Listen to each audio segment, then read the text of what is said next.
Fox responded to Biden's speech with sort of just generalized, but then they also made some specific claims. And in particular, the fact that Biden said that by July 4th, we might be able to have small get-togethers, that raised the ire of Laura Ingraham, who tried to make a comparison to something that happened a year ago. Let's see how that went. Well, what were the journalists saying? Their reaction to this pseudoscience? I think it was very moving. I thought it was really important when he talked about that July 4th goal. He is the guy we need right now. July 4th. Yeah. You know, he put that on the calendar as well. So backyard barbecue. Right. People are going to be looking at their calendars now with some hope. If we all do our part by the 4th of July, we might be able to celebrate Independence Day together, which would be incredible. I don't even know who that last person was with the mask. Who was that? Oh, Chris Hayes, okay.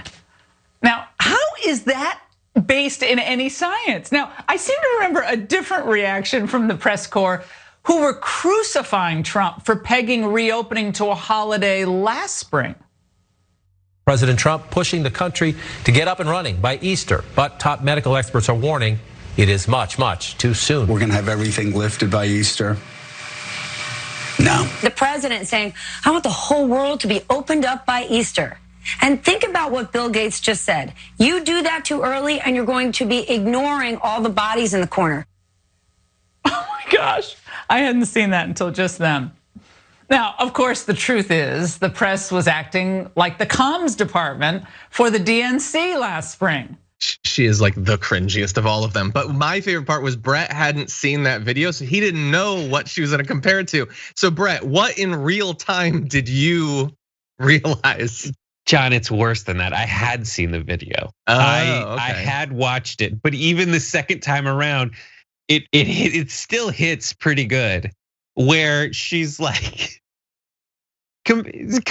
she is mad at Biden for she's mad at people for comparing.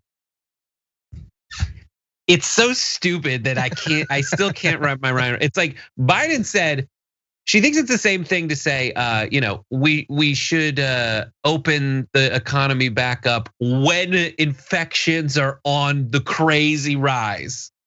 She thinks that's the same as saying, well, we have a vaccine, and if we give everyone the vaccine, it should be better. Yeah. She thinks no, it's that like, I think I have right a metaphor. At the beginning of the that's go ahead. So I think maybe it would be like, oh, so this doctor says you're totally free of cancer and you're all happy, and yet when you found out that last doctor misdiagnosed it as not cancer, you were all mad at him. Like, I think that's similar. But Brett, I know that I say I don't get it, and then you point out that we do. Sure, but a Republican watching that, do they not come to the same conclusion? Well, I mean, to be fair, that was a year ago and there was no vaccine and it was really bad. It's so crazy. It's so crazy. I guess the other metaphor is like the weather report.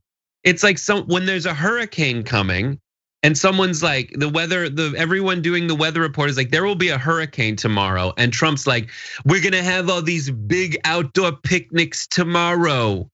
And then another weather person says 2 weeks later, like, okay, the last vestiges of the hurricane have passed. It's okay to go outside. And she's mad that everyone thought the guy who wanted to have the picnics outdoor in a hurricane was a crazy person. It's like, yes, because that is a crazy person thing to do. Well, and really fast. So 2 things that she said specifically that I want to make sure we comment on. One was, I don't even know who that person in the mask is. Oh, it's Chris Hayes. Nice. That's in your prompter, on TV for years. She's been on TV. That was terrible. That was so bad. But anyway, the second was, what's the scientific basis for the 4th? Look, the 4th could end up not being what he's making it out to be. It's possible we could still have a lot of COVID. I would say that at that point, it's likely it's going to be spreading amongst people who voluntarily don't get the vaccine, which she's encouraging on her show. But the idea is that if everyone has access to an appointment for a vaccine on May 1st, that would provide 2 whole months of people being vaccinated. At that point, a lot of people will be vaccinated and it might be safe. And even then he's saying only small gatherings with your family. To pretend that he's jumping way ahead of everything, I feel like he's being incredibly cautious. And it's not to say that he's definitely gonna be right, but it's certainly safer than 1 week into lockdown, Trump saying by Easter we'll be good. That is not the same thing. Obviously, it's not the same thing. They're so not hungry over there. Like the capitalists on the right would say that competition really breeds innovation. But the thing is, there's no competition with Fox News. Like for 5 minutes, there was competition over at Newsmax when Trump was pointing it out on social media.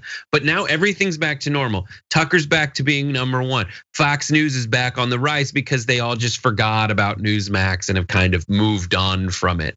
But when you look at Hannity and when you look at Laura Ingraham, it's like there's no drive to really be the best at this. You can see that they're absolutely on autopilot because part of it is that there's no one really challenging them, and because they're really the only game in town. And the other part is they know how ridiculous they're being. The default setting for these guys, as they're essentially doing cold reads of their scripts as the show goes on, you can see that they're not really aware. These aren't their words that they're reading off the teleprompter. The only thing that Laura Ingraham knows is the tone to have. And her tone is this dismissive. I can't believe it. Everything is delivered the same damn way. Let me check. Who is that? Oh, that's right. Chris Hayes. She reads on the teleprompter.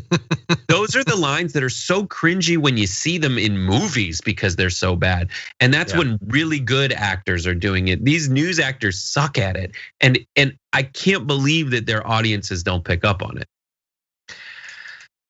Or they do, man. Or they do because like this is the same audience that might be watched. Like soap operas were wildly popular for the longest time. The acting's bad, but it's just some crazy storyline to follow in the middle of the day when there's nothing else to do.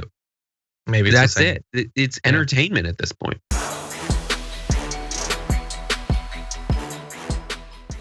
Check out the Damage Report podcast each day, wherever you get your podcasts, whether Pocket Casts or Stitcher or iTunes.